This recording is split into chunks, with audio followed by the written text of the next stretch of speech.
The vibration of my phone against the plastic hospital chair felt like a structural failure. It was 11:14 p.m. The corridor was a study in aggressive neutrality, fluorescent lights that hummed at a frequency designed to discourage sleep, and linoleum floors polished to a mirror shine that reflected my own tired face back at me. I didn't need to look at the screen to know who was reaching out. There is a specific cadence to a Warren Price notification. It's never a request. It's a summons wrapped in the thin, translucent plastic of polite concern. I pulled the device from my pocket. The glass was smeared with a thumbprint from the cafeteria sandwich I hadn't finished. Dinner Sunday, 7 p.m. sharp. Don't be late. Celeste says the boy is fine now. Let's move past the theatrics. I looked at the swinging double doors at the end of the hall. Behind them, my son was hooked to a monitor that beeped with a rhythmic, mechanical indifference. He wasn't fine. He was stable, which is a word medical professionals use when they want to tell you that nothing is currently worsening, though nothing has yet improved. He had been found shivering and unresponsive in the back of Warren's climate-controlled SUV 3 hours after he was supposed to be dropped off at soccer practice. Warren had forgotten a stop at the dry cleaners. Warren had misplaced the timeline. I looked back at the screen. My thumbs hovered over the keypad. As a municipal auditor, my entire life is governed by the sanctity of the record. If it isn't documented, it didn't happen. If the numbers don't reconcile, someone is lying. I have spent 15 years finding the missing sense in multi-million-dollar infrastructure projects. I know exactly how a small discrepancy in the beginning leads to a total collapse at the end. He's still in observation, I typed. The doctors want to run more tests on his respiratory levels. Sunday is unlikely. The reply was instantaneous. Warren doesn't type. He dictates, his voice probably carrying that resonant, chesty authority that has convinced 3 decades of board members to fund his various legacy projects. Nonsense. The air conditioning was barely on. Celeste is already prepping the sides. Focus on the family, Grant. Stop looking for reasons to be difficult. Focus on the family, I whispered to the empty hallway. It was his favorite shield. It was the phrase he used when he wanted to bypass a procedure or ignore a boundary. It was the linguistic equivalent of a shrug. The doors swung open. Celeste walked toward me, her heels clicking with a frantic, uneven rhythm. She looked exhausted, her hair pulled back in a ponytail that was beginning to fray, but her eyes were already glazed with the particular brand of loyalty she had been practicing since childhood. It was a defensive posture, a way of standing that suggested she was protecting herself from a blow that hadn't landed yet.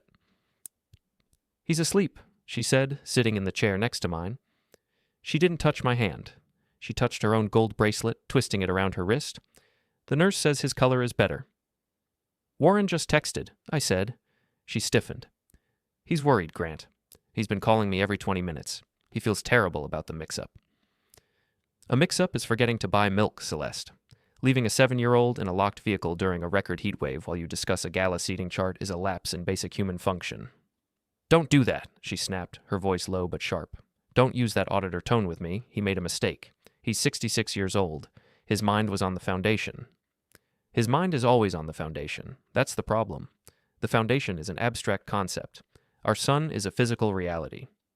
She looked away, focusing on a framed poster on the opposite wall about the importance of hand hygiene. "He invited us for Sunday. It would mean a lot if we just went. To show there's no hard feelings, to keep the peace." I studied her profile. She was repeating his phrases again. Keep the peace was Warren's way of saying, accept the negligence. I thought about my ledger at work. If I found a contractor who had bypassed safety protocols to save time on a bridge, I wouldn't keep the peace to make him feel better. I would pull his license. I would dismantle his company. I would ensure he never touched a piece of steel again. "I'm not going to dinner, Celeste." "You're being vindictive," she said, her voice trembling. "You've always looked for a reason to judge him. Just because he's successful. Just because people look up to him.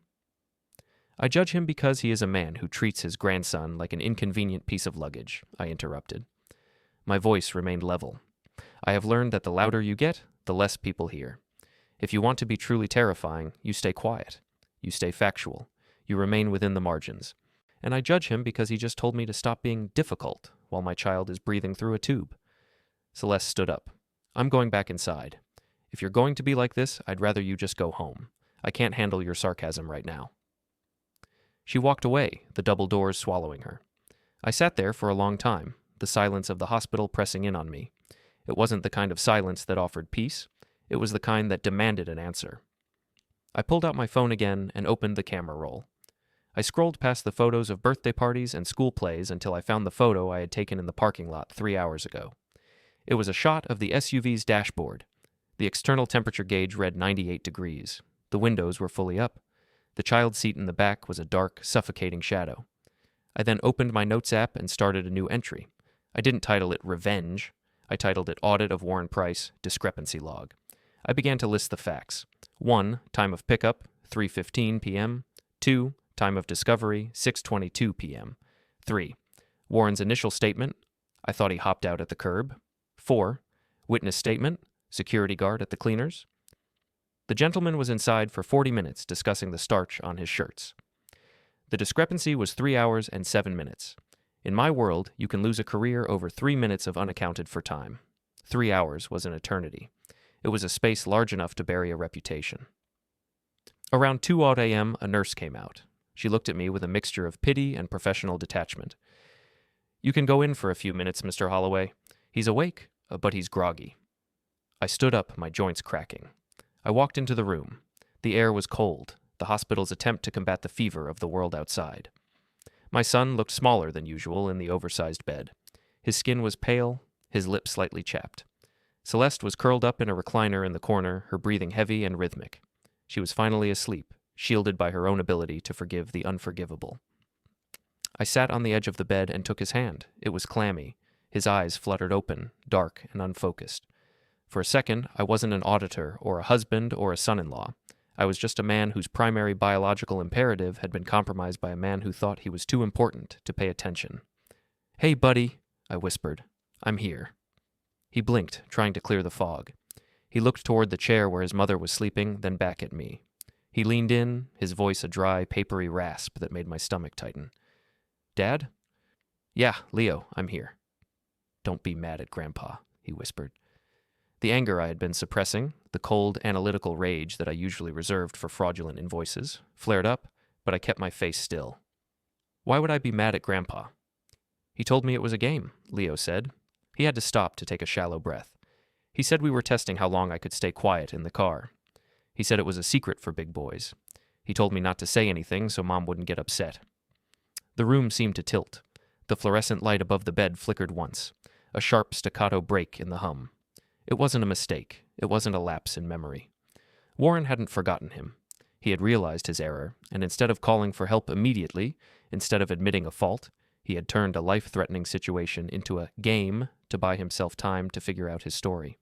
He had coached a suffocating child to protect his own dignity. He had leveraged a 7-year-old's desire to be a big boy to cover a potential scandal. It's okay, Leo, I said, my voice as smooth as polished stone. I leaned down and kissed his forehead. You did great. You're the best at the game. Is Grandpa coming to dinner? No, I said. Grandpa is going to be very busy from now on. I stood up and walked out of the room. I didn't stop at the chairs. I didn't check on Celeste. I walked straight to the elevators, my mind already moving through the files I had access to in the municipal database. Warren Price ran a charity board that relied on city grants. He held contracts that required a morality and character clause for all directors. He had built a fortress out of perception, out of the idea that he was the benevolent patriarch of this town. But every fortress has a flaw in the masonry. Every bridge has a stress point. I reached the parking garage. The night air was still heavy with the day's heat, a thick, oppressive blanket that reminded me of the SUV. I got into my car and sat in the dark. I pulled out my phone and looked at the message again. Dinner Sunday. Don't be late. I finally typed a reply. I'll be there, Warren. I wouldn't miss it for the world. We have a lot to settle. I put the car in gear. I wasn't going home to sleep. I was going to my office. I had 6 years of Warren's public filings to cross-reference against the city's private audit logs. I had a sequence to build. I had a man to erase, one line item at a time. As I drove out of the hospital lot, the city lights blurred into long white streaks against the glass. I felt a strange, detached sense of clarity. Most people think revenge is a flash of heat, a sudden explosion of violence. They're wrong. True revenge is a slow, cold process of documentation. It is the steady accumulation of facts until the weight of the truth becomes too heavy for the subject to stand. Warren thought he was the architect of this family. He thought he designed the rules we all lived by. But he had forgotten one thing. I was the one who checked the work, and I had just found a terminal defect. The municipal audit office at 3:15 a.m. is a cathedral of stillness. The air conditioning is throttled back to a low hum, and the motion sensor lights flicker on with a mechanical hesitation as I walk toward my cubicle. It is a space defined by the rigid geometry of gray partitions and the scent of ozone and stale coffee. Most people find this environment soul-crushing. I find it honest. In this room, intent doesn't matter. Only the paper trail matters. Paper does not have a charming smile. Paper does not donate to the opera or sit on the board of a prestigious hospital to mask a rot in its soul. Paper simply exists as a record of what was done when no one thought a witness was looking. I sat at my terminal, the blue light reflecting off my glasses. My first task was not emotional, it was technical. I logged into the hospital's patient portal using the emergency access credentials Celeste had set up during the admission. I wasn't looking for vitals or nursing notes. I was looking for the administrative log, the digital footprint of who touched the file and when. I found it within 10 minutes. At 7:45 p.m., while I was still driving to the emergency room, a request had been logged to move Leo from the pediatric intensive care unit to a standard recovery floor. The request hadn't come from the attending physician. It had been initiated via a family liaison override. In this city, that is a euphemism for the donor's entrance. Warren's foundation provided the grant for the hospital's new neonatal wing. That grant came with strings, specifically a high-level administrative contact designed to smooth over complaints or complications. Warren hadn't just coached my son to lie. He had actively tried to downgrade his medical status to make the incident look less severe on the record. If the boy is in intensive care, there is an inquiry. If the boy is in a standard room, it's just a family mishap. I watched the cursor blink. The precision of the maneuver was breathtaking. It was a calculated adjustment of reality, performed with the same casual arrogance one might use to move a decimal point in a ledger. I downloaded the log. I saved it to 3 different cloud drives and a physical thumb drive I kept on my keychain. This was the first discrepancy. Next, I turned my attention to the Price Family Foundation. As a senior auditor for the city, I have a deep institutional memory of every contract that passes through the Planning Commission. Warren's foundation was currently spearheading the Harbor Light Initiative, a multi-million-dollar redevelopment project meant to house at-risk youth. It was his crown jewel, the project that would likely get a stadium or a library named after him. I began pulling the compliance reports. The Harbor Light Initiative was funded by a mixture of private donations and a $6 million municipal grant. That grant was contingent on a specific set of safety and oversight protocols. Section 4.2 of the city's standard nonprofit agreement states that any organization receiving funds must disclose any pending litigation or incidents of negligence involving the safety of minors within its leadership or operational sphere. Technically, leaving a child in a car wasn't a corporate incident, it was a private one. But Warren wasn't just a director. He was the face of the foundation. He was the guarantor of the trust. If a man cannot be trusted to monitor a single child in his own driveway, how can the city trust him to oversee a facility for 60? I spent the next 4 hours cross-referencing Warren's private calendar, which Celeste shared with me for family coordination, against the foundation's expense reports. I found what I was looking for at 5:30 a.m. 3 weeks ago, Warren had filed a reimbursement for a consultation dinner at an upscale steakhouse. The receipt was for $400. The calendar entry for that night was blank.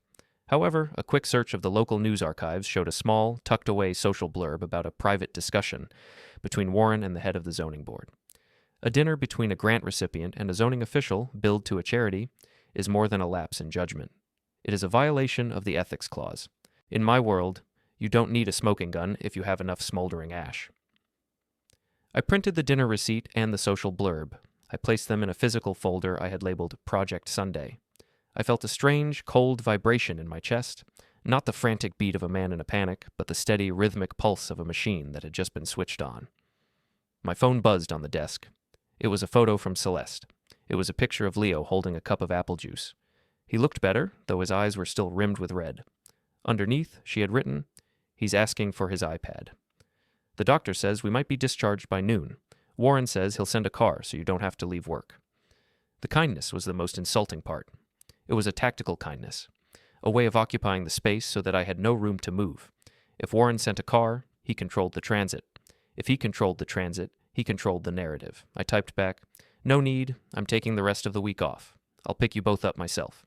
Tell your father I've already started the paperwork." I knew exactly how he would read that. He would assume I meant the insurance paperwork or the hospital discharge.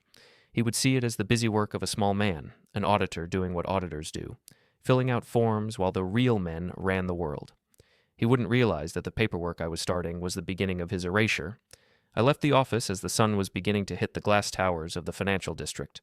The city was waking up, people rushing to their desks, preoccupied with their own minor dramas and small-scale ambitions. I felt like I was moving through a different layer of reality. I was the person who saw the structural cracks in the buildings they lived in. I drove back to the hospital, but I didn't go to the pediatric wing immediately. I stopped at the administrative office on the ground floor. I asked for the head of risk management. "I'm sorry, he's in a meeting," the receptionist said, her voice bright and unhelpful. "Tell him Grant Holloway from the city auditor's office is here," I said. "Tell him I'm looking at the family liaison override logs from last night.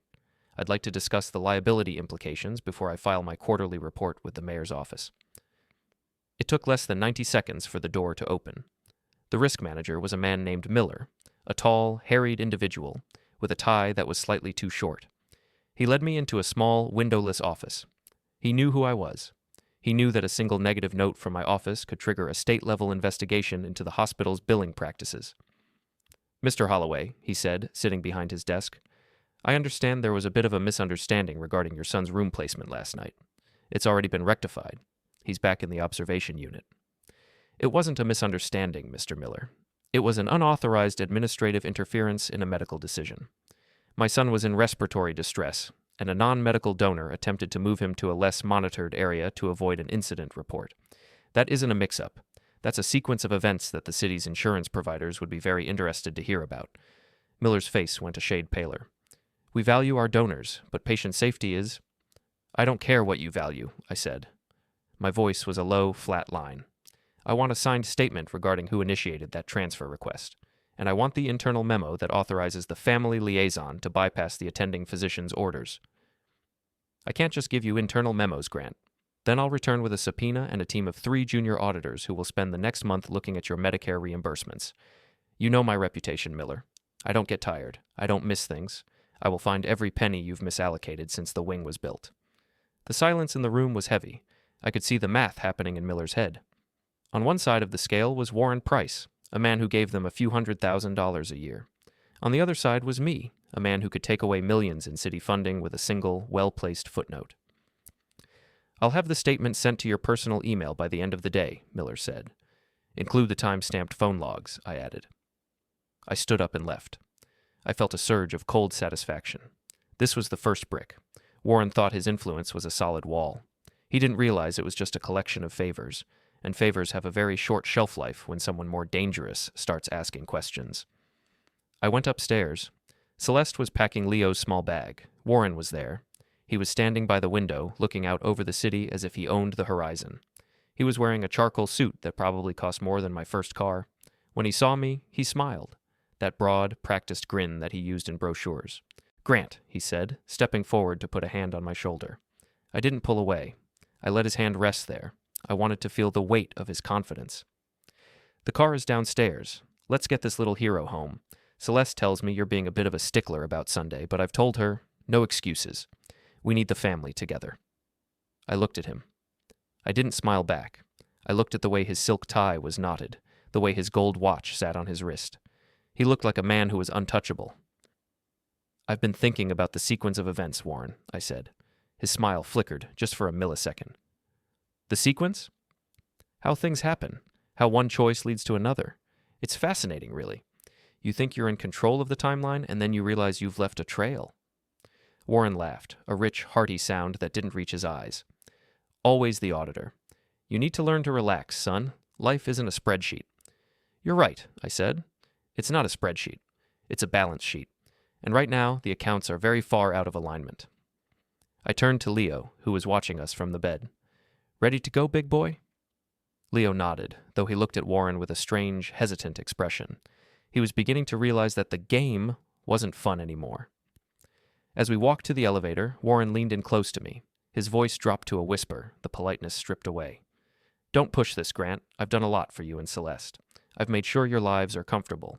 Don't let a little heat stroke turn you into a martyr. It's unattractive." "It wasn't heat stroke, Warren," I said, looking straight ahead as the elevator doors opened. "It was negligence, and I don't want to be a martyr. I want to be a witness." We rode down in silence. Celeste talked about what she was going to cook for dinner that night, her voice a frantic attempt to fill the vacuum between us. Warren stood tall, his chin slightly up, already mentally moving on to his next board meeting. But as I watched the floor numbers count down, I knew something he didn't. I had the hospital log, I had the receipt, I had the witness statement from the risk manager coming to my inbox. I didn't need anger, I didn't need to yell, I just needed to keep the record. When we reached the lobby, I didn't go to the Blacktown car waiting at the curb. I led Celeste and Leo toward my modest sedan in the parking garage. "Grant, the car is right there," Celeste said, gesturing toward the idling SUV. "I'm driving my son home," I said. "I'm in charge of the transit now." Warren watched us from the sidewalk. He didn't move. He just stood there, a tall, gray figure against the glass and steel of the hospital he thought he owned. He waved once, a casual, dismissive gesture. I got into the driver's seat and started the engine. I looked at my reflection in the rearview mirror. I looked like a man who had been awake for 24 hours, but I felt more alert than I ever had in my life. "Sunday," I whispered to myself. I pulled out of the garage. In my head, I wasn't seeing the road. I was seeing the Harbor Light Initiative's charter. I was seeing the morality clause. I was seeing the sequence. The headquarters of the Price Family Foundation is located on the 42nd floor of a building made entirely of glass and ego. It is designed to make people feel small before they even speak to a receptionist. The lobby features a 3-story waterfall and a series of oversized portraits showcasing Warren Price shaking hands with various governors, mayors, and industry titans. It is a temple dedicated to the idea of the great man, a sanctuary where the messy reality of human error is filtered through high-end ventilation and muted by thick, hand-woven carpets. I arrived at 10 a.m. on Thursday, carrying a leather briefcase that felt heavier than usual.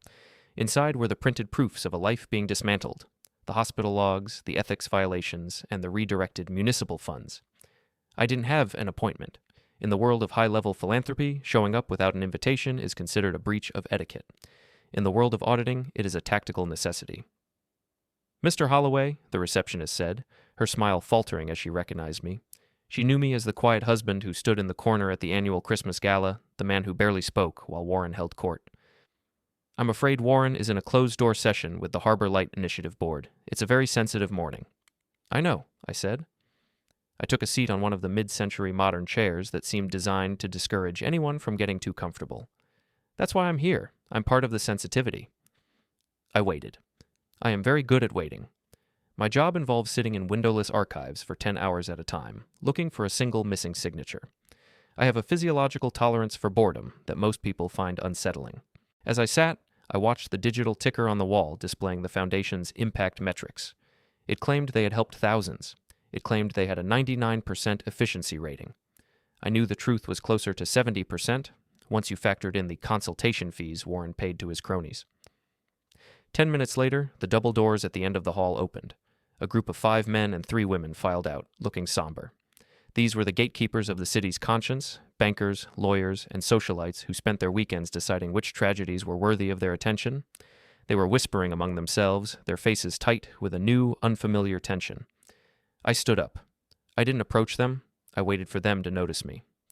One of them, a corporate attorney named Marcus Vane, stopped. He had received an anonymous digital packet from a concerned compliance officer at 6 a.m. that morning. I knew he had read it because he wouldn't look me in the eye. "Grant," Marcus said, his voice a cautious neutral. "Unusual to see you here." "I'm just here to ensure the record is complete, Marcus. I assume the board has questions about the family liaison protocols at the hospital." Marcus cleared his throat and adjusted his cufflinks. "We are currently reviewing some internal discrepancies. It's a delicate matter. Warren is quite distressed by the misunderstandings being circulated." "A discrepancy is a mathematical error, Marcus. A child being coached to hide a hazard is a character failure. The city's grant for Harbor Light is predicated on the character of the board's leadership. Section 4.2. Remember?" The other board members stopped walking. The silence in the lobby was suddenly heavy, the sound of the waterfall becoming an intrusive roar. I saw the moment the shift happened. They weren't looking at me as Grant, the quiet son-in-law. They were looking at me as the man who held the keys to their municipal funding. If I flagged the foundation for an ethics review, their names would be dragged through a public inquiry, and in this circle, a loss of reputation is far more terrifying than a loss of capital. "We've called for a temporary review of the chairmanship," a woman named Eleanor said. She was the treasurer, a woman who lived and breathed for her reputation as a fiscal hawk. Warren has agreed to step back while we investigate the hospital incident. That's a good start, I said. But you'll also want to look at the reimbursement logs for the zoning board dinner on the 14th. The city doesn't like paying for steak and wine while a zoning variance is under consideration. Eleanor's eyes widened. She hadn't seen that part of the packet yet. I hadn't sent it to her. I wanted to deliver that piece of information in person, to see the color drain from her face. I walked past them and pushed open the doors to the boardroom. Warren was sitting at the head of a mahogany table that could have doubled as a landing strip. He looked smaller than he had in the hospital. His jacket was off, his sleeves were rolled up, and he was staring at a glass of water as if it contained a secret he couldn't quite decode. When he saw me, his expression didn't change, but his grip on the glass tightened until his knuckles turned white. "You've been busy, Grant," he said. His voice was gravelly, the resonance gone. "I didn't think you had this much noise in you." "It isn't noise, Warren. It's data. Noise is what you do. You talk and you charm and you distract. Data just sits there. It doesn't move. It doesn't care if you're distressed." I walked to the table and laid my briefcase flat. I didn't open it. I just rested my hand on the leather. "The board is reviewing your chairmanship. That means your access to the Foundation's discretionary fund is frozen. And since I've filed a formal notice of dispute with the bank regarding our joint family accounts, you'll find your personal credit lines are a bit restricted this afternoon." Warren stood up, his chair screeching against the floor. "You froze my accounts. Those are family funds. My daughter's future is tied to those assets." "Celeste's future is fine. I've moved her portion and Leo's college fund into a protected trust where you can't use them as collateral for your legacy projects. You, however, are now operating on your own. No city grants, no foundation perks, just you and the truth." "You think you can take me down with a few spreadsheets?" Warren stepped around the table, his stature returning as his anger found a focus. He was a foot taller than me, and he used that height like a weapon. He leaned into my space, his breath smelling of expensive coffee and desperation. "I built this city's social fabric. I know the mayor, I know the DA. By Monday, this will all be a procedural error, and you'll be the disgruntled relative who had a nervous breakdown. I'm not a relative anymore, Warren. I'm an auditor, and the DA doesn't like being embarrassed. If he supports you now, he goes down with you when the zoning board records go public. Do you think he'll sacrifice his career for a man who leaves his grandson in a car?" Warren's hand twitched. For a second, I thought he might actually swing at me. I hoped he would. I wanted the physical proof of his lack of control. But he was too well trained for that. He settled for a low, vibrating hiss. "Celeste will never forgive you for this. You're tearing her family apart." "You tore it apart when you told a 7-year-old to lie to his mother. I'm just documenting the damage." I turned and walked toward the door. I didn't look back. I could feel his eyes on my spine, a hot, prickly weight.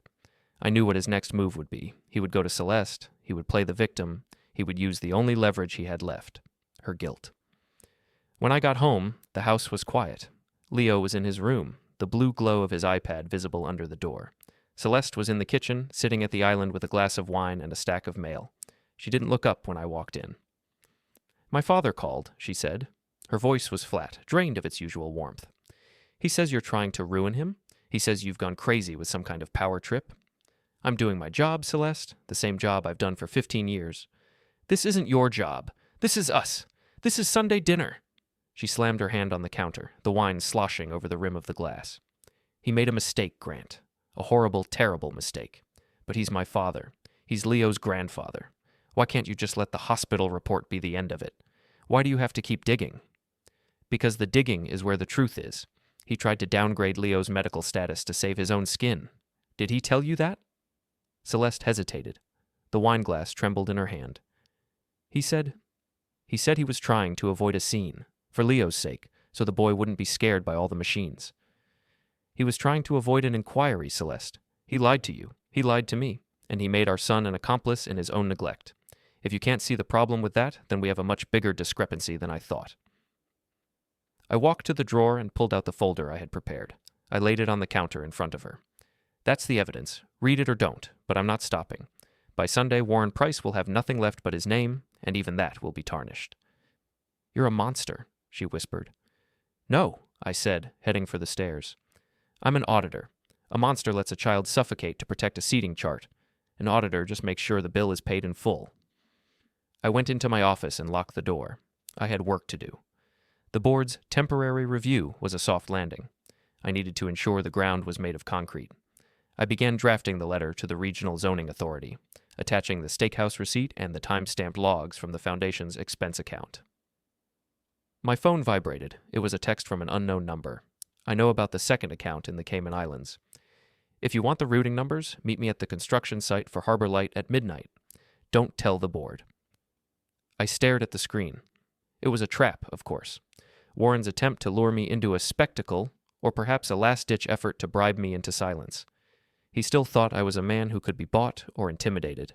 He didn't realize that I was already finished with the negotiation phase. We were now in the liquidation phase. I typed a reply. I don't need routing numbers. I have the tax IDs. See you Sunday. I set the phone down.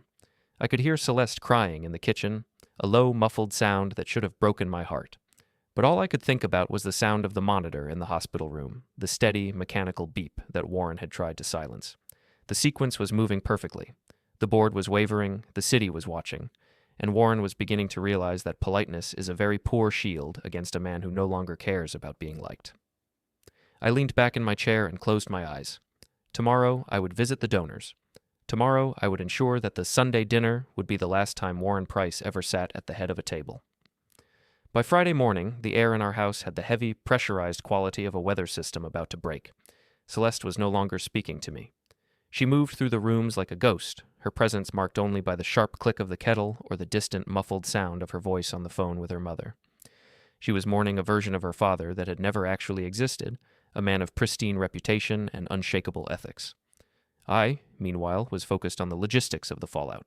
I had spent the night mapping out the foundation's donor list against the city's vendor registry. It was a web of mutual interests that relied entirely on the illusion of propriety. The first thing I did was visit the clerk of the family court. I didn't file for a permanent change in custody. That would be a clumsy, emotional move that could be tied up in litigation for years. Instead, I filed a notice of concern regarding supervised visitation. I attached the hospital's risk management statement and the pediatric intake form. It was a formal, legal way of saying that Warren Price was no longer permitted to be alone with my son. By noon, the paperwork was processed and a digital copy was sent to Warren's legal counsel. I wanted him to see the boundaries being drawn in real time. I wanted him to feel the perimeter of his life shrinking. At 2:00 p.m., I attended a donor luncheon at the Metropolitan Club. I wasn't invited, but as a senior auditor for the city, I have a standing pass to any event where public funds are being discussed or celebrated. The room was a sea of navy blazers and expensive silk. Warren was there, standing near the podium, trying to maintain his usual aura of command. He was speaking to a group of 3 men who controlled the city's largest real estate investment trusts. He looked like he was winning. He was gesturing broadly, his laughter echoing against the wood-paneled walls. I didn't approach the group. I didn't make a scene. I simply stood by the buffet and waited for one of the investors, a man named Arthur Vance, to break away for a glass of sparkling water. Arthur was a pragmatist. He didn't care about Warren's charisma. He cared about the stability of his investments. "Arthur," I said, stepping into his path. "A moment?" "Grant, I heard you've been making things difficult for the board lately. Warren says you're under a lot of stress." "Warren is very good at diagnosing other people's problems to distract from his own," I said, my voice steady and low. "I'm not here about my stress, Arthur. I'm here because your firm's name is listed as a primary guarantor for the Harbor Light municipal bonds. Are you aware that the city is preparing to freeze the grant disbursements pending an ethics investigation into the foundation's leadership?" Arthur's hand paused as he reached for a lemon wedge. "An ethics investigation? On what grounds?" "Negligence involving a minor and misappropriation of funds for zoning variances. I've already submitted the logs. If the city pulls the grant, the bonds will default. Your firm will be the first one the taxpayers look to for recovery." Arthur looked across the room at Warren. The warmth in his expression vanished, replaced by the cold, calculating look of a man who was counting his exposure. "He told us it was a minor family dispute. He said it was a misunderstanding with a hospital clerk." "Check the public record on Monday, Arthur, or check it now. The notice of concern regarding his conduct was filed 2 hours ago. It's a matter of public safety." I watched Arthur walk back to the other investors. He didn't rejoin the conversation with Warren. He leaned in and whispered to his colleagues. One by one, they turned to look at Warren. It wasn't a look of support. It was the look people give to a sinking ship, a mixture of pity and a desire to get as far away as possible before the suction starts. Warren noticed the shift immediately. He tried to reclaim the conversation, but the investors were already checking their watches and making excuses. He looked toward me, his face turning a dark, mottled purple. I raised my glass in a silent, mocking toast. The confrontation happened in the cloakroom 10 minutes later. I was retrieving my coat when Warren stepped in behind me. He slammed the door shut, his chest heaving. The mask of the polite philanthropist had finally cracked. "You think you're so smart, Grant," he hissed. "You think you can just walk into my world and start pulling threads? I made this town. I have people who owe me their entire careers. You're a paper pusher. You're a footnote in a budget report." "A footnote can invalidate an entire contract, Warren. You of all people should know that. You spent your whole life building a monument to yourself, but you forgot to check the integrity of the soil. You lied to my son. You used him as a shield for your own vanity. That makes you a liability. And in my office, we don't protect liabilities. We write them off. I'll have your job for this. I'll make sure you never work in this state again." "With what leverage?" I asked, stepping closer until I could see the sweat on his upper lip. "Your board has already initiated a review. Your donors are currently calling their lawyers to distance themselves from your bonds. The city is preparing to audit every cent you've touched in the last decade. You aren't in a position to threaten anyone. You're in a position to apologize, and even that won't save you." Warren took a step back. For the first time, I saw a flicker of genuine fear in his eyes. It wasn't the fear of a man being attacked. It was the fear of a man who realized the floor beneath him was no longer solid. "You're destroying Celeste's life," he said, his voice cracking. "She'll be the daughter of a disgraced man. Is that what you want for her?" "She was already the daughter of a disgraced man. She just didn't know it yet. Now she has the chance to be something else, someone who doesn't have to carry your secrets." I walked past him and opened the door. The hallway was full of people, the hum of the luncheon continuing as if nothing had happened, but the vacuum behind me was palpable. I spent the afternoon at a local coffee shop, working on my laptop. I wasn't looking at spreadsheets anymore. I was looking at the real estate records for Warren's private estate, the house where the Sunday dinner was supposed to take place. He had leveraged the property to fund his last round of private donations. If the foundation's credit line was cut, the bank would trigger a margin call. He wouldn't just lose his chairmanship, he would lose the very roof over his head. I received a call from Celeste at 4:30 p.m. "Grant, where are you?" she asked. She sounded frantic. "I'm finishing some work. Is Leo okay?" "He's fine. He's playing." "But the bank called, Grant. They said our joint credit card was declined at the grocery store. What did you do?" "I told you I was protecting our assets, Celeste. I've separated our accounts. Your personal savings are untouched, but the joint line was tied to your father's foundation as a secondary guarantee. I couldn't leave our names on a sinking ship." "You're making us paupers to get back at him." "No, I'm making us independent. There's a difference. We don't need his money. We never did. That was just the hook he used to keep us in line." "He's coming over, Grant. He's on his way to the house. He's out of his mind. Please, just come home and talk to him, please." "I'm not coming home to talk to him, Celeste. I'm coming home to ensure he leaves." I drove home with a calm, methodical focus. I knew exactly how this would play out. Warren would try to use Celeste as a mediator. He would try to use Leo as an emotional wedge. He would attempt to turn my own home into a courtroom where he was the judge. When I pulled into the driveway, his SUV was already there. The same vehicle where my son had struggled for air just days prior. The sight of it didn't make me angry. It made me precise. I walked into the living room. Warren was standing in the center of the rug, shouting at Celeste. Leo was nowhere to be seen, likely hiding in his room. "I want the password to the trust," Warren yelled. "You have no right to lock me out of my own capital." "It isn't your capital anymore," I said from the doorway. Warren spun around. His hair was disheveled and his tie was pulled loose. He looked like a man who had been caught in a storm. "You," he spat. "You're going to fix this. Now. Call the bank. Call Marcus Vane and tell him you made a mistake on the audit report." "I don't make mistakes on reports, Warren, and I don't respond to shouting in my own house. You have exactly 60 seconds to leave before I call the police and report a violation of the notice of concern I filed this morning. As of today, you are a documented risk to the inhabitants of this household." "I am his grandfather." "You are a man who is under investigation for negligence. The court doesn't care about your title. They care about the documentation, and I have plenty of it." Celeste was crying, her face buried in her hands. "Please, just stop. Both of you. This is a nightmare." "It's not a nightmare, Celeste," I said, walking over to her and putting a hand on her shoulder. She flinched, but I didn't let go. "It's a clearing of the books. It's what happens when you finally stop ignoring the debt." I looked at Warren. 50 seconds. Warren looked at Celeste, then at me. He realized that for the first time in his life, his charm had no currency. His power was a ghost. He was just a man in an expensive suit. standing in a room where nobody wanted him. "You'll regret this, Grant," he said, his voice a low, hollow threat. "When you're sitting at that dinner table on Sunday and you realize you've destroyed everything for the sake of a few numbers, you'll see who the real monster is. I'll see you on Sunday, Warren, but it won't be at your table. It will be at mine." He turned and stormed out of the house. The sound of his SUV tearing down the driveway echoed through the quiet neighborhood. I stood there for a long time, holding Celeste as she wept. I felt a strange, cold sense of achievement. The personal dismantling was nearly complete.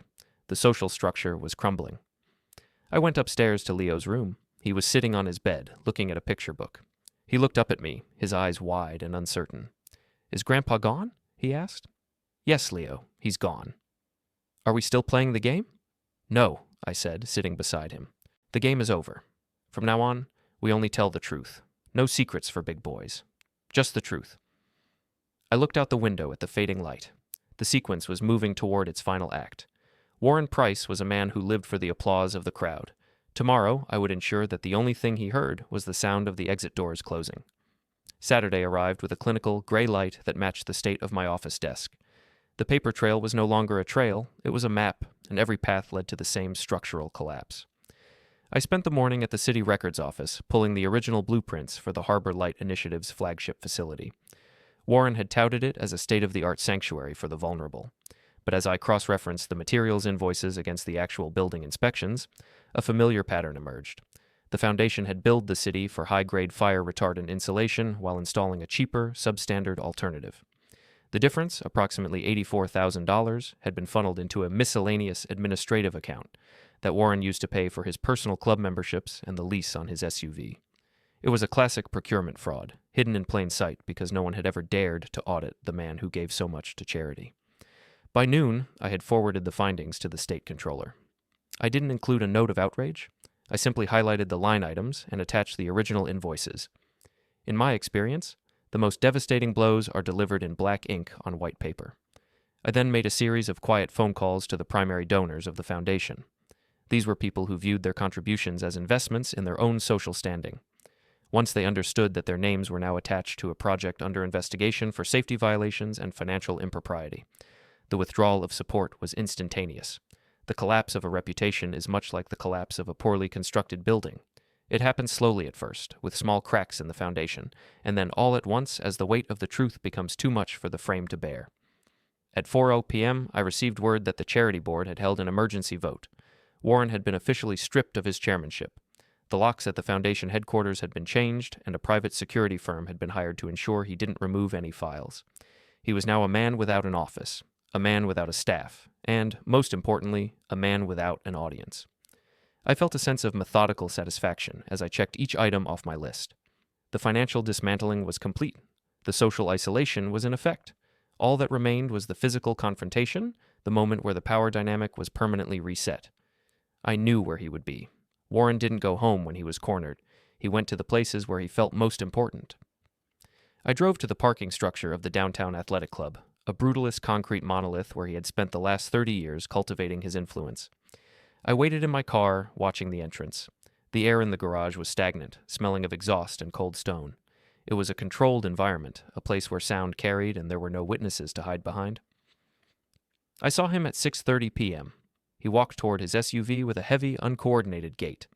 He wasn't wearing his jacket, and his shirt was stained with perspiration. He looked older than 66.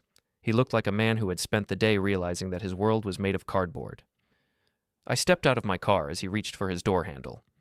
The sound of my footsteps echoed against the low ceiling, a rhythmic, intentional beat. "You're late for your workout, Warren," I said. He spun around, his keys clattering against the concrete. His eyes were wide and bloodshot, roaming the shadows of the garage as if looking for an exit that didn't exist. When he saw it was just me, his fear transformed into a jagged, desperate aggression. He took 2 steps toward me, his hands bunched into fists. "You think this is over?" he snarled. His voice was a ragged rasp, stripped of its practiced resonance. "You think you've won because you sent a few emails? I have friends you haven't even met yet.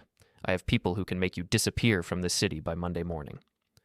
The people who owe you favors are currently deleting your number from their phones, Warren. I've seen the call logs. I've spoken to the donors. You aren't a benefactor anymore. You're a liability. And in this city, a liability is something you discard as quickly as possible. I moved into his personal space, maintaining a distance of exactly 3 feet. I didn't raise my voice. I didn't show emotion. I used the same tone I would use to explain a budget deficit to a city council subcommittee. You lied about the insulation at Harbor Light. You put children at risk to pay for your car lease. That's not a family dispute. That's a felony. The state controller is reviewing the files as we speak. Warren's face went pale, a sickly, translucent gray. He tried to speak, but no sound came out. He looked at his SUV, then back at me. The realization that I had found the one thing he couldn't charm his way out of seemed to hit him with the force of a physical weight. He slumped against the side of his vehicle, his breathing shallow and fast. "Why?" he whispered. "After everything I did for you, after I welcomed you into this family." "You didn't welcome me. You tolerated me because I made Celeste happy and because I was quiet. You thought my quietness was a sign of weakness? You thought because I worked with numbers, I didn't understand power. But power is just a series of calculations, Warren, and you've been operating in the red for a very long time." I reached into my pocket and pulled out a small digital recording device. I held it up so he could see the red light. "I want you to listen to something." I pressed play. It was the recording of my son from the hospital bed. He told me it was a game. He said we were testing how long I could stay quiet in the car. He said it was a secret for big boys. The sound of Leo's thin, strained voice filled the empty parking garage. It was a small sound, but in the silence of the concrete it felt monumental. Warren flinched as if the words were physical blows. He closed his eyes, his head dropping toward his chest. "He's just a boy," I said, my voice dropping to a whisper. "He trusted you, and you used that trust to protect your own vanity while he was struggling to breathe. That is the only fact that matters. Everything else, the foundation, the grants, the dinner parties, it's all secondary to that 1 3-hour window where you chose your reputation over his life." "I didn't mean for it to go that far," Warren said, his eyes still closed. I had a meeting. I thought I'd only be a minute. When I realized, I panicked. I didn't want Celeste to hate me." "She doesn't hate you yet," I said. "But she will, because she's going to read the report. She's going to see the invoices. She's going to realize that the man she thought was a hero is just a fraud who gambled with her son's safety to keep up appearances." I stepped back, giving him room to move, but he stayed pinned against the car.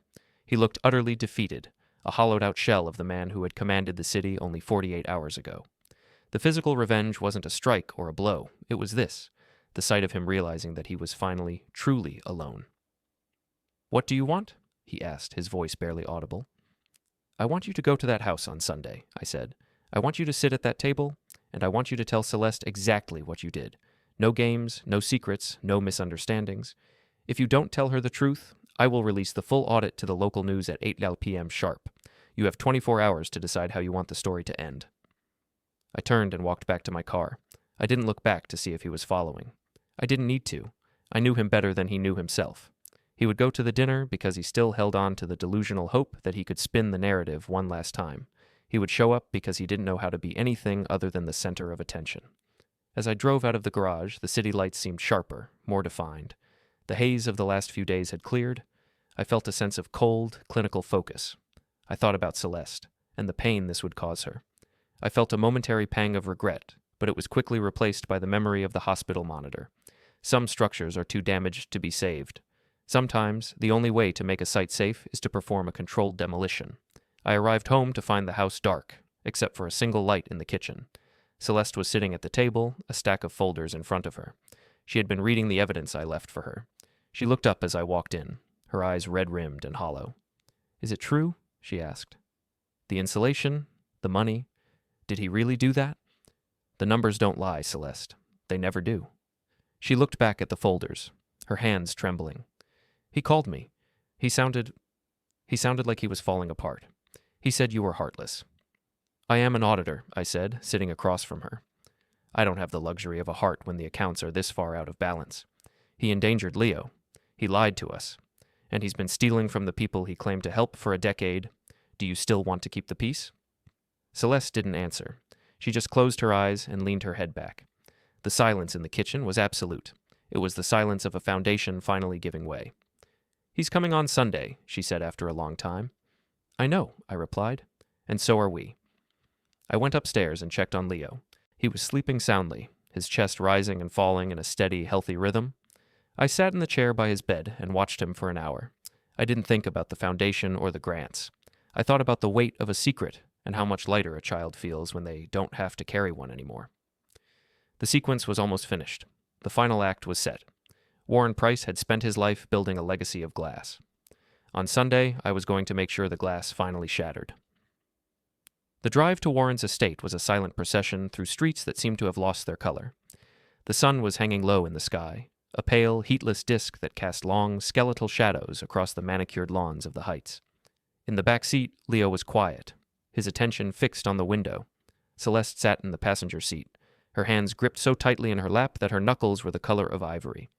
She was wearing a dress I hadn't seen in years, navy blue, professional, a garment of mourning for a life she was about to leave behind. I drove with one hand on the wheel, the other resting near the briefcase that contained the final, certified audit of the Price Family Foundation. Warren's house was a sprawling colonial, a monument to the idea of generational stability. It was the kind of house that demanded respect, with its white pillars and perfectly symmetrical windows. But as we pulled into the circular driveway, I didn't see a home. I saw a liability. I saw a structure built on a deficit of truth. The front door was opened by Warren himself. He had attempted to regain his composure. He was wearing a fresh shirt and a sweater vest, his hair brushed back with military precision. But the illusion was failing. His eyes were sunken, and there was a tremor in his fingers as he reached out to pat Leo on the head. Leo flinched, stepping closer to my side. The game was over, and the child knew it. Come in, Warren said, his voice a hollow imitation of his former heartiness. Dinner is nearly ready. Celeste, you look lovely. Grant. He nodded at me, a brief, jerky movement. He was looking for the recording device, for the briefcase, for the evidence of his own undoing. I walked past him without a word, leading my family into the dining room. The table was set for 4. Crystal glasses caught the fading light, and the silverware was polished to a mirror shine. It was a scene of perfect domestic order. We took our seats in a silence so heavy it felt like a physical pressure against the lungs. Warren sat at the head of the table, the seat he had occupied for 30 years as the undisputed patriarch. I've prepared a roast, Warren said, gesturing toward the kitchen, and I thought we could open that vintage we've been saving, to celebrate Leo's recovery, to mark a new beginning. There won't be a celebration, Warren, I said. I placed the briefcase on the table, right next to the salad fork. The sound of the leather hitting the wood was like a gavel. And there certainly won't be a new beginning, not for you. Celeste looked from me to her father. Her face was a mask of controlled grief. Dad, I read the files. I read the invoices for the Harbor Light project. Warren's expression didn't change, but his posture stiffened. He reached for his water glass, his movements slow and deliberate. Grant has a way of making numbers look like accusations, Celeste. You know how he is. He's an auditor. He sees a missing cent and thinks he's found a crime. It's a very narrow way to live. It wasn't a missing cent, Dad, she said, her voice trembling but clear. It was $84,000 for insulation that wasn't there. It was a car lease paid for by a charity for children, and it was Leo. She turned to look at our son, who was staring at his empty plate. He told us about the game, Dad. He told us you made him promise to stay quiet so I wouldn't be upset, while he was struggling in that car, while he was losing consciousness. The silence that followed was absolute. Even the hum of the refrigerator seemed to cut out. Warren looked at Leo, then at Celeste, and finally at me. The last of his polish began to peel away, revealing the raw, frantic desperation underneath. I did it for the family, Warren whispered. Everything I've ever done was to ensure you had a name worth carrying. If I had admitted a mistake, the foundation would have folded, the grants would have vanished. I was protecting our future. You were protecting your image, I said. I opened the briefcase and slid a single sheet of paper across the mahogany. That is the notification from the state attorney's office.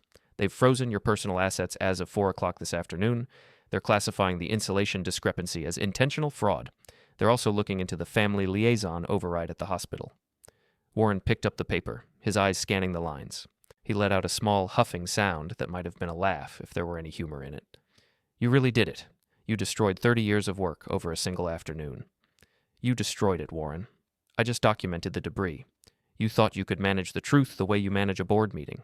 You thought people were assets you could move around on a balance sheet. But a child isn't an asset, and a wife isn't a silent partner. I stood up. I didn't feel the surge of heat I expected. I felt a cold, quiet sense of completion. The audit was closed, the accounts were reconciled. We're leaving, I said. Grant, wait, Warren said, standing up. He reached out as if to grab my arm, but I stepped back, out of his reach. He looked at Celeste, his eyes pleading. Celeste, please, talk to him. Tell him what this will do to us. Tell him about the reputation, the name. Celeste stood up slowly. She looked at her father, really looked at him, for the first time in her adult life. She saw the fraud. She saw the man who would let her son suffer to avoid a social embarrassment. The name doesn't matter, Dad, she said. I'm changing it back to Holloway tomorrow, and Leo is too. She took Leo's hand and walked toward the door. She didn't look back. She didn't offer a word of forgiveness or a final goodbye. She simply walked out of the life he had built for her. I stayed for a moment longer. I wanted to see the final tally. Warren was standing at the head of his empty table, surrounded by his crystal and his silver and his portraits of important men. He looked like a ghost in his own house. I still have the property, Warren said, his voice hollow. I still have the house. I'll fight the fraud charges. I'll hire the best team in the state. I'm not finished. Actually, you are, I said. The bank triggered the margin call on the estate mortgage an hour ago. Since your personal accounts are frozen, you can't cover the interest. The foreclosure notice will be served on Monday morning. You don't have a house, Warren. You have a very expensive pile of bricks that the city is about to reclaim. Warren sank back into his chair. He looked at the roast sitting in the kitchen, the steam no longer rising from the platter. He looked at the empty seats where his family had been. He was the center of the world, and the world had finally shrunk to the size of a single, lonely chair. You're a cold man, Grant, he whispered. No, I said, picking up my briefcase. I'm just an auditor, and I've finished the review. I walked out of the house. The evening air was cool and crisp, a welcome relief from the stifling atmosphere of the dining room. I got into the car and started the engine. Celeste was staring straight ahead, her face set in a line of grim determination. Leo was leaning his head against the seat, already starting to relax. I backed out of the driveway, the headlights sweeping across the white pillars of the estate. In the rearview mirror, I saw Warren come out onto the porch. He was standing under the amber glow of the entryway light, a small, solitary figure. He didn't wave, he didn't shout. He just stood there, watching the only people who had ever truly loved him drive away into the dark. As we reached the edge of the property, I felt a weight lift from my shoulders. It wasn't the feeling of a hero. It was the feeling of a man who had cleared a backlog of debt that had been accumulating for years. The truth was out. The record was clean. Where are we going? Leo asked from the back. Home, I said. Are we going to have dinner? Yes, I said, catching Celeste's eye. She reached over and placed her hand on mine, her grip firm and steady. We're going to have a very quiet dinner, just the three of us. I drove toward the city lights, leaving the hills and the glass towers and the legacy of Warren Price behind us. I thought about the files in my office, the thousands of pages of municipal code and budget reports. They seemed small now, insignificant compared to the simple, breathing reality of the people in the car with me. The sequence was over. The audit was complete. Every discrepancy had been addressed, every error corrected. As I merged